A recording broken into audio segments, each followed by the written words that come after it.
under the water. Nú ert þú fjölmiðlafulltrúi Svölu. Geturðu sagt mér út á hvað það starf gengur? Já, ég sé það bóka viðtölin. Ég sé að fylginni hvert sem við förum, þar sem fjölmiðlar geta nálgast hana. Ég svona að velja bestu fjölmiðlana. Við erum ekki að taka alla, sem kannski upp á það að gera passa röddina á henni.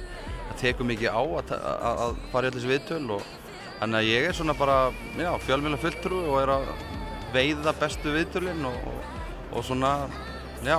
Hvernig tilfinningu hefurðu fyrir úrslitunum? Þetta Eurovision, þannig að það voðalega erfitt að segja til það. Ég var alveg viss það að við myndum komast til dæmis upp í fyrra, en við gerum það ekki. Þannig að það ótrúlega erfitt að segja hvort við komast áfram ekki. Auðvitað vonum við það. En þetta Eurovision, það getur allt gerst.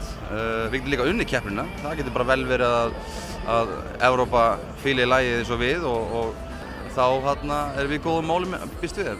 Lagið svona mjög korrent í dag og modern. Þannig að þú ert mjög sáttur við það sem frá liðið og ert spenntur fyrir hvernig úrslitin fara?